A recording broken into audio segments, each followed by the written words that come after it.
Hello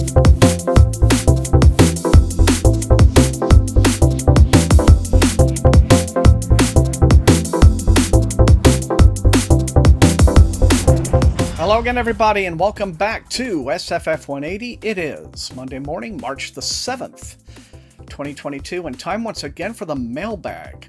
I hope you all had a good week and a good weekend. I know that these last couple of weeks have been a very difficult time, a very trying time for the world, but in particular the people of Ukraine. And so far, today, as I'm recording this, I've made like 3 or 4 false starts on this video already because it's like I feel, what do I say? I don't know what to say. I don't have words. I just don't, except, all my love to the people of Ukraine. I have at least one viewer from Ukraine who has DM'd me. They've let me know that they've made it safe to Poland, so I'm just hoping for now a return to safety and a safe and sane world soon. Sooner than later, right? Okay, so I have a pretty average haul this week. I'm going to say about 7 packages. Otherwise, I don't really have any announcements. So without further ado, well, a couple of reviews just in the past week, so be sure and go and watch those if you have not done so yet. And without further ado, let's go ahead and get into this week's books. Okay, and this first one comes to me from, golly, I have no, this might be an indie or something. Yeah, that is what this is. I was contacted by the author about this one. I don't take a whole lot of small press and self-published stuff, I know that. But this young man contacted me, and I was very kind of impressed with his presentation and everything. His name is Chris Howard. He's 22. And he's from Baton Rouge, and this appears to be the first volume in a fantasy series he's done called Spirit Warriors. Let's say Secrets of a Hidden Realm, I guess is the name of the series. And so let's see what it has to say for itself. Who would have thought being a reject would be this dangerous? Tyreke was nothing more than a lanky 16-year-old boy from the hood looking for a way out for him and his family until he decided to rob houses with some of his homeboys from the neighborhood. Uh-oh. Selena is from the other side of town, where spending thousands of dollars on a pair of heels is an afterthought. She stumbles her way, I guess on the heels, through the backbiting smog that is the high school social order, until she's nearly killed by Tyreke and his accomplice's failed robbery attempt. Oh dear. That was when all hell broke loose, literally. Turns out the strange creatures they had been seeing were more than just a figment of their borderline insane imaginations. These terrible beasts aren't just there for show, and if Tyreke and Selena don't embrace their gift and figure out how to defeat these demons, they won't make it to C-17. Demons, swords, and relationships. The makings of a perfect African-American urban fantasy romance story, he says, or a cruel tale about the slaughter of minors? Read and find out. Okay. Well, slaughtering minors, whatever. But, all right. So clearly he's having a great time with this. Yeah. YA, enemies to lovers, let's battle demons stuff going on in this one. So, anyway, Spirit Warriors, for those of you so inclined, I believe, and it's probably a Kindle Unlimited book as well. And next up we have another one where I'm not entirely sure where it's from. Okay, this one did not come in the usual white envelope, I guess, but this one is from Tor. And this is the finished copy of Max Gladstone's Last Exit, which I guess is probably hot off the press, because the book was pushed back. I believe it was meant to be a February release, and now I think it is coming out tomorrow. I think. Anyway, let's see what this has to say for itself. This was a book that was on my anticipated list for this year. It says, Hugo and Nebula award-winning author Max Gladstone weaves American myths, the muscle car, the open road, the white-hatted cowboy into a deeply emotional tale. When Zelda and her friends first met in college, they believed they had all the answers. They had figured out a big secret about how the world worked, and they thought that meant they could change things. They failed. One of their own fell to darkness and rot. 10 years later, they've drifted apart, building lives for themselves, families, fortunes, all but Zelda. She's still wandering the back roads of the nation. She's still fighting monsters. She knows the past isn't over. It isn't even past. The road's still there, the rot's still waiting. They can't hide from it anymore because at long last their friend is coming home. and hell is coming with her. Okay then, so Last Exit by Max Gladstone, out now from Tor. And next up, I'm very happy to have this. It's in from Titan Books. I think this one may have come out a couple of weeks ago, in fact. But nice to have it in-house all the same. It's Stars and Bones by Gareth Powell. And this is the first volume in his new trilogy, I believe. And let's have a look real quick right here. Yeah, let's see. The trilogy is called A Continuance. And let's see what it has to say for itself. The human race has been cast from a dying Earth to wander the stars in a vast fleet of arcs. Ahead of the fleet flies the scout ship, the Furious Ocelot, crewed only by Captain Aaron King and a snarky talking cat. When Aaron's sister disappears during a routine mission, she insists on being part of the crew sent to look for her. What she discovers on Candidate 623 is both terrifying and deadly.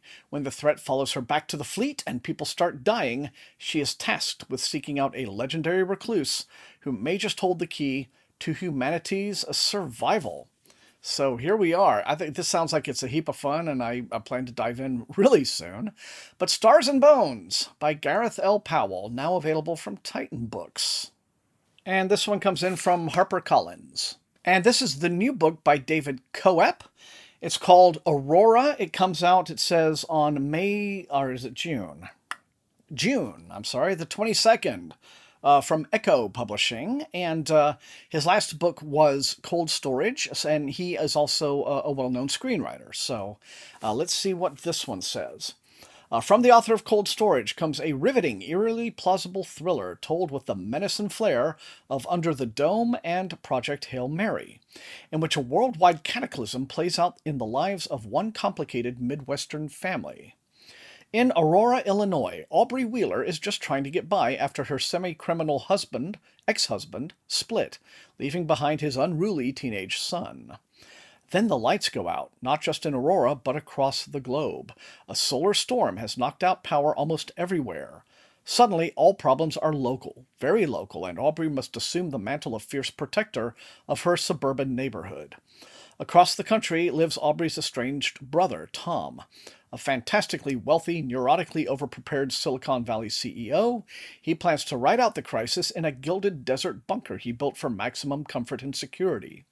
But the complicated history between the siblings is far from over, and what feels like the end of the world is just the beginning of several long overdue reckonings that not everyone will survive.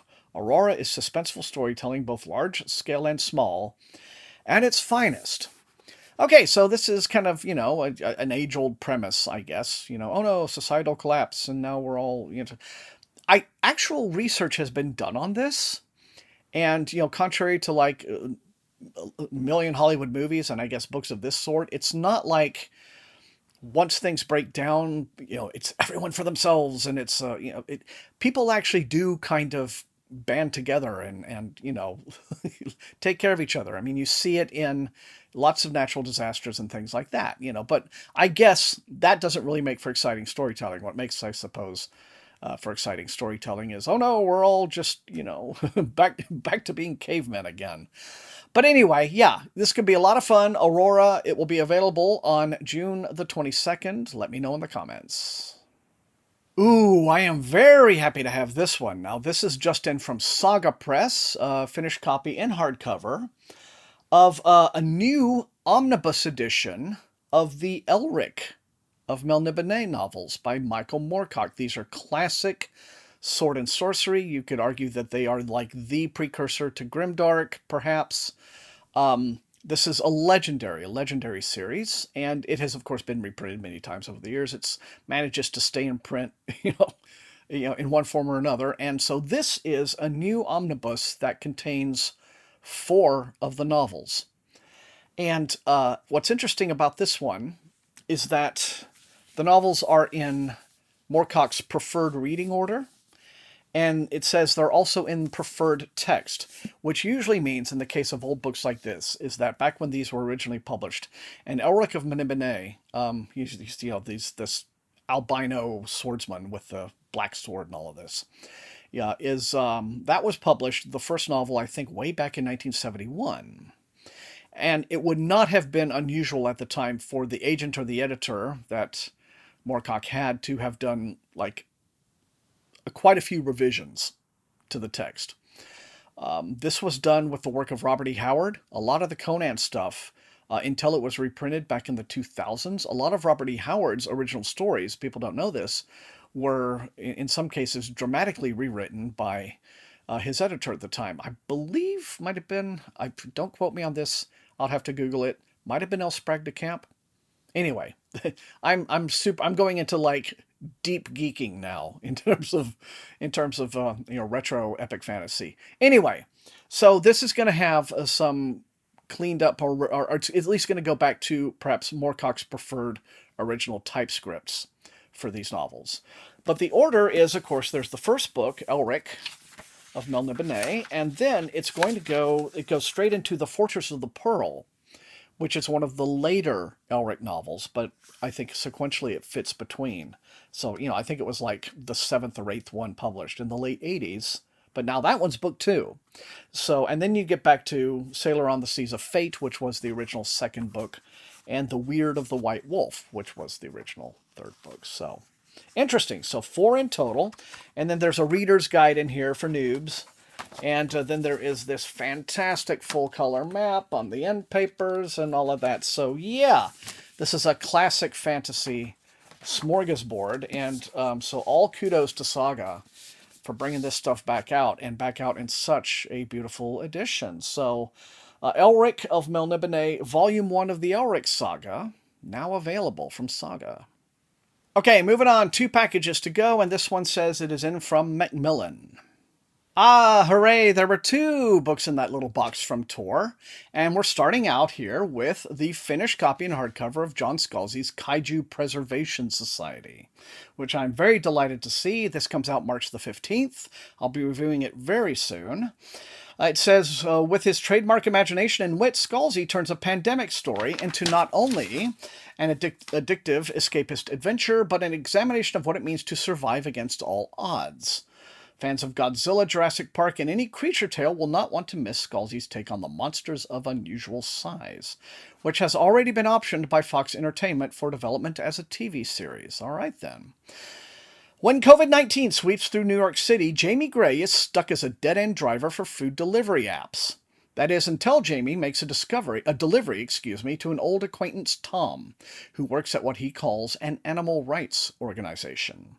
Tom's team needs a last-minute grunt to handle things on their next field visit. Jamie, eager to do anything, immediately signs on. What Tom doesn't tell Jamie is that the animals his team cares for are not here on Earth. Not our Earth, at least. In an alternate dimension, massive kaiju roam a warm and human-free world. They're the universe's largest and most dangerous pandas, and they're in trouble. It's not just the Kaiju Preservation Society who have found their way to the alternate world. Others have too, and their carelessness could cause millions back on our Earth to die. Yeah, this will be out on the 15th from Tor. And the next in that box was the finished copy, also in a tiny little hardcover, of Brandon Sanderson's Dawn Shard. This is a new short novel in the Stormlight Archive. Now, this one actually came out on February 15th. So, it says, taking place between Oathbringer and Rhythm of War. This tale, like Edge Dancer before it, gives often overshadowed characters their own chance to shine. When a ghost ship is discovered, its crew presumed dead after trying to reach the storm-shrouded island Akina. Navani Colon must send an expedition to make sure the island hasn't fallen into enemy hands. Knights Radiant, who fly too near, find their stormlight suddenly drained, so the voyage must be by sea. Alright, so this one is out now. Again, Brandon Sanderson, host of the biggest Kickstarter of all time. Definitely a man who has done the work. Just an absolutely tireless work ethic. I'm always stunned by his output. So yes, more of this for his fan base, I'm sure. You know, he absolutely delivers for you guys, doesn't he? And the final box comes in, it says, from Whitehurst and Clark? Who on earth are they? Oh, these are nice to see, and a really nice surprise, too. These are 2 books, young adult books, from an imprint called Lee and Low. I've heard from them before. They publish, books for young readers, usually from, marginalized authors, that sort of a thing. The first of these is a book called Black Was the Ink. The author is Michelle Coles. Okay. Yeah, an accomplished civil rights attorney and a proud alumna of University of Virginia. Okay. And let's see. It doesn't say when this came out. 2021. Okay. Anyway, just now getting to me, but that's fine. So this one goes, Malcolm Williams hasn't been okay for a while. He's angry and despondent and feels like nothing good ever happens for teens like him in DC. All he wants to do is be left alone in his room for the summer to draw or play video games, but no such luck. With growing violence in his neighborhood, his mother ships him off to his father's family farm in Mississippi, and Malcolm is anything but pleased. A few days after his arrival, his great-aunt tells him that the state is acquiring the farm to widen a highway. It's not news Malcolm is concerned about, but someone plans to make it his concern. One minute, Malcolm is drawing in his farmhouse attic, and the next, he's looking through the eyes of his ancestor, Cedric Johnson, in 1866. As Cedric, Malcolm meets the real-life black statesmen who fought for change during the Reconstruction era. Hiram Revels, Robert Smalls, and other leaders who made American history. But even after witnessing their bravery, Malcolm's faith in his own future remains shaky, particularly since he knows that the gains these statesmen made were almost immediately stripped anyway. If those great men couldn't completely succeed, why should he try? Malcolm must decide which path to take. Can Cedric's experiences help him construct a better future, or will he resign himself to resentments and defeat? Perfect for fans of Jason Reynolds and Nick Stone, and featuring illustrations by upcoming artist Justin Johnson. Black Was the Ink is a powerful coming-of-age story and an eye-opening exploration of an era that defined modern America, and it says forgotten heroes still leave their mark. Well, this sounds really impressive. It says New Visions Award honor. Okay, so Black Was the Ink, and I suppose it is available now. And finally, the other book in that box is this one here. It's called 30 Talks Weird Love. And the author is Alessandra Narvaez Varela. And this is another kind of contemporary fantasy, young adult. The author is from Mexico. And let's see. It says, out of nowhere, a lady comes up to Ana Maria and says she's her from the future. So a lot of timey-wimey stuff going on in these kinds of stories, right? Where we're like encountering ourselves from the future or a very influential figure from the past and learning lessons and things. But Ana Maria's 13. She knows better than to talk to some weirdo stranger. Girls need to be careful, especially in Ciudad Juarez, Mexico. It's the 1990s and cases of kidnapped girls and women have become alarmingly common. This 30-year-old future lady doesn't seem to be dangerous, but she won't stop bothering Ana Maria, switching between cheesy Hallmark advice about being kind to yourself and some mysterious talk about saving a girl. Ana Maria definitely doesn't need saving. She's doing just fine. She works hard at her strict, grade-obsessed middle school. So hard that she hardly gets any sleep. So hard that stress makes her snap at even her own few friends. So hard that when she does sleep, she dreams about dying. Wow, yeah. Ease up on yourself, Ana Maria. But she just wants to grow up to be successful and make her beloved parents happy. Maybe the 30 lady is right. Maybe she's not supposed to be exhausted. But how can Ana Maria ask for help when everyone around her needs help too? Written in elegant kaleidoscopic verse, this honest and funny debut novel extends a loving hand to anyone struggling with stress and depression and gives new meaning to the phrase self-care. And, oh yeah, it is all written in a series of poems. Interesting. Okay. Well, very different sort of a thing, but it's available now, I assume, from Lee and Low. 30 Talks Weird Love. All right, so that's all I've got for this week on the mailbag. A whole lot of variety, a lot more than expected. So, you guys know the drill. Light up those comments. Let me know which of these looks most interesting and exciting to you, and which you would like to see me prioritize for review. Otherwise, if you enjoyed watching, please hit that like button, share the video far and wide with all of your SFF reading friends, and please, above all, subscribe if you have not done so. That is how the channel grows. You can also support the channel at my TeePublic store, and of course I have a Patreon, but as you know, if you've been watching the channel this week I'm encouraging people, if you're in a money donating mood, don't bother donating to me. Go ahead and try to find some sort of aid organization, whether it's the Red Cross or what have you, to try to get some money over to the people of Ukraine who are just trying to survive and stay on their feet, as it were. All right? But to all of my patrons, I do want to thank you for my additional support. It's greatly appreciated. I use the Patreon money to pay Matt Olson, my very talented and gifted channel artist who does all my wonderful thumbnails and things for me. So thanks so much. That extra help is always much appreciated. I want to thank all the rest of you guys for being the very best viewers in all of BookTube. And until I see all of you next time, please stay safe and healthy and happy reading.